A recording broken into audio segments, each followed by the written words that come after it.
The first thing I noticed was how strangely quiet my little daughter had become. Just an hour earlier she had been laughing on the living room floor, building a castle from colorful blocks. Now she could barely keep her eyes open, and every breath sounded like a painful struggle. When I pressed the thermometer against her forehead, the numbers flashed 100 for degrees. My heart nearly stopped. I wrapped her in the nearest blanket, grabbed the small medical bag I always kept ready, and rushed toward the front door. Nothing else mattered except getting my little girl to the emergency room before her condition became even worse. I had no idea that within the next hour my entire marriage would collapse, and the people who believed they controlled my life would discover they had been living inside a world I built, not them. My name is Natalie, and for years everyone believed I had the kind of life people dreamed about. I lived in a beautiful estate. My husband, Ethan, wore expensive suits and attended exclusive business dinners, and our 5-year-old daughter, Lily, was the center of our world. Friends admired our picture-perfect family, never realizing that appearances can hide ugly truths. They assumed Ethan was responsible for our comfortable lifestyle because he enjoyed acting like the successful provider. I never corrected anyone because I believed protecting our family was more important than protecting my own pride. Looking back now, I realize silence can become the most dangerous habit a person ever develops. As I hurried downstairs carrying Lily in my arms, music drifted through the house while servants rushed around preparing an elegant dinner party. Nearly 50 guests were expected that evening, all invited by my mother-in-law Eleanor. She loved entertaining wealthy people because it made her feel important, even though she contributed almost nothing to maintaining the lifestyle she proudly displayed. The moment she saw me approaching the front entrance, she stepped directly in front of the door, adjusting the expensive necklace hanging around her neck as though my frightened daughter barely existed. She looked at Lily for less than a second before turning her cold eyes toward me. Her voice carried the same sharp tone she always used whenever someone dared question her authority. She calmly told me to give Lily some medicine, stop overreacting, and return to the kitchen because dinner guests would arrive any minute. According to her, embarrassing the family in front of influential people would be far worse than delaying a hospital visit.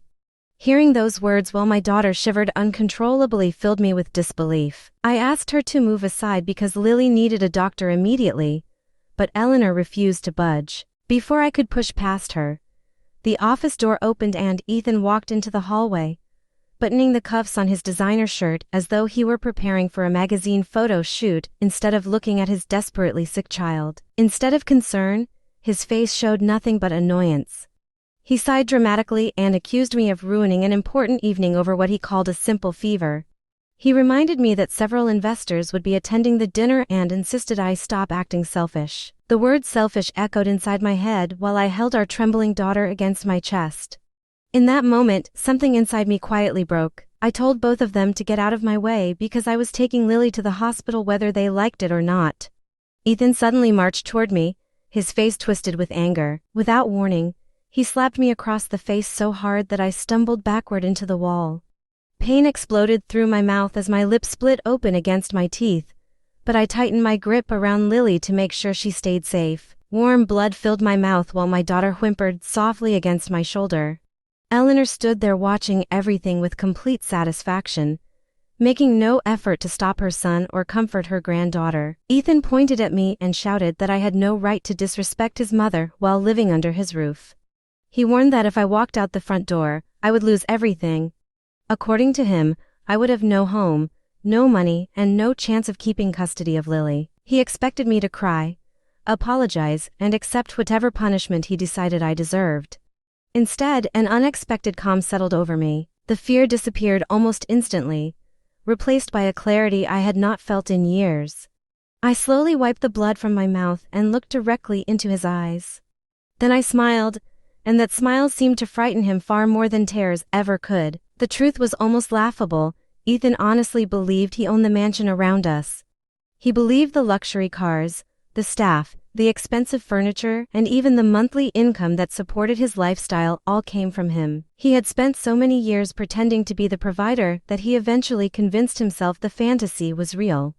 What neither he nor his mother understood was that every single brick surrounding us existed because of choices I had made long before I ever met him. I had grown up with almost nothing.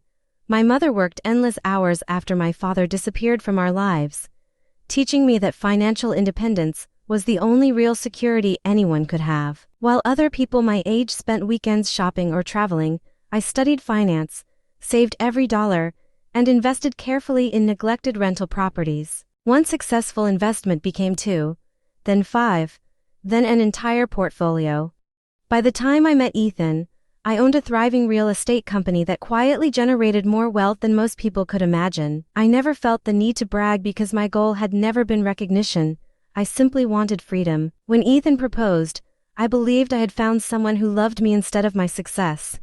I purchased the estate after our wedding through my company and kept every legal document solely under my ownership. I also arranged a generous monthly payment from my business to cover household expenses while Ethan attempted to rebuild his struggling career. That allowance eventually paid for his tailored suits, his mother's luxurious parties, and the image of success they proudly displayed to the world. Standing there with my injured face and my feverish daughter in my arms, I finally realized they had mistaken generosity for weakness, and that mistake was about to cost them everything. Driving away from that house, I barely noticed the tears running down my face. My entire focus stayed on Lily as I rushed to the emergency room. The doctors immediately began treating her for severe dehydration while monitoring her closely for complications caused by the dangerously high fever. Hours later, her temperature finally started dropping, and she drifted into a peaceful sleep while holding my hand. Sitting beside that hospital bed, I allowed myself a few quiet minutes to breathe.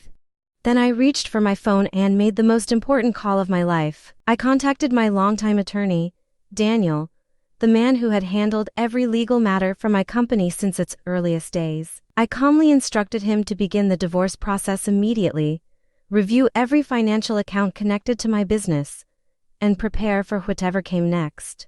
His answer was simple: everything would begin that same night. Within 2 days, the paperwork had already been filed, along with a request for legal protection supported by photographs of my injuries and the hospital records documenting Lily's condition. I believed the worst part was over, until Daniel uncovered something during the financial review that completely changed the situation. Several weeks before the confrontation, someone had secretly requested copies of my company ownership records through a small law office. After tracing the request, Daniel discovered it had been paid for by Eleanor. She had quietly hired an attorney to explore ways of claiming part of my business and convincing a court that Ethan somehow deserved ownership because he had lived in the house during our marriage. The deeper Daniel investigated, the uglier the truth became. Hidden inside the legal file was an unfinished document attempting to add Ethan as an authorized signer on my company primary operating account. Someone had copied my signature, but the bank rejected the paperwork because it failed verification. I had never even been informed about the attempt. Seeing that forged signature made everything painfully clear. The dinner party, the constant pressure, the emotional manipulation, and even the violence that night had never been random. They had spent months trying to gain control of assets that had never belonged to them. When the legal route failed, they simply increased the pressure inside our home, hoping I would eventually surrender. Hearing all of that should have frightened me, but instead it removed every remaining doubt. I instructed Daniel to pursue every legal option available and protect everything I had spent years building. Ethan called me repeatedly over the following week, leaving desperate messages begging me to answer. When I finally returned one call, it was only because my attorney advised me to keep a clear record of our conversations. Ethan sounded nothing like the confident man who had struck me only days earlier. He apologized, blamed his mother, and insisted our marriage could still be saved. Then he asked the question that revealed what truly mattered to him. He wanted to know where he was supposed to live if I continued with the divorce. I quietly reminded him that he should have thought about that before deciding our daughter's health was less important than impressing wealthy dinner guests. I also told him I knew about the lawyer, the forged paperwork, and every attempt to steal control of my company. Silence filled the phone. He had no defense because the evidence spoke for itself. Soon afterward, his attorneys admitted there was very little they could challenge. Every major asset had remained legally separate from the beginning, and the attempted forgery destroyed any remaining argument that he deserved ownership. The court ordered Ethan and Eleanor to leave the estate, and my company placed the property on the market. Eleanor eventually demanded a meeting, convinced she could guilt me into changing my mind. She accused me of destroying her family and abandoning my husband over one misunderstanding. I calmly reminded her that she had ordered me to ignore a dangerously sick child so appetizers could be served on time. Then I mentioned the forged documents and her efforts to seize my company. For the first time since I had known her, she had absolutely nothing to say. Every excuse disappeared because the truth could no longer be hidden behind expensive clothes or polished manners. The custody hearing confirmed everything I already knew. The judge reviewed the hospital records, photographs of my injuries, and messages showing that household employees had been instructed to keep Lily upstairs during the dinner party so guests would never know she was sick. Those facts painted a devastating picture of what had happened that evening. The court awarded me primary custody while limiting Ethan visits until he could prove he was capable of putting his daughter's welfare ahead of his own interests. Justice did not arrive through dramatic speeches or emotional outbursts. It arrived quietly through evidence, patience, and the truth. Several months later, the mansion sold for more than its asking price. Ethan moved into a small apartment, while Eleanor disappeared to live with distant relatives after the money supporting her luxurious lifestyle disappeared. I bought a smaller house where Lily and I could finally breathe without fear or constant criticism. It was not nearly as grand as the estate we left behind, but every room felt warm, peaceful, and safe. Instead of elegant parties, our evenings were filled with bedtime stories, homemade dinners, and laughter that no longer sounded forced. My business continued growing because I finally devoted my energy to building my future instead of protecting people who never appreciated my sacrifices. Lily recovered completely and became the cheerful little girl she had always been. Sometimes she still remembers the hospital night, but I always reassure her that I will choose her over every relationship, every reputation, and every possession for the rest of my life. Looking back, I do not regret walking away. My only regret is waiting so long to recognize my own strength. It took a split lip, a dangerously sick child, and a shocking betrayal for me to understand something that had been true all along. I never depended on Ethan or his family. They depended on me. The moment I stopped believing their version of my life was the moment I reclaimed the future I had already earned years before I ever met them. Sometimes the greatest victory is not getting revenge. Sometimes it is simply refusing to let people keep living off the life you built while convincing you that you should be grateful for the privilege.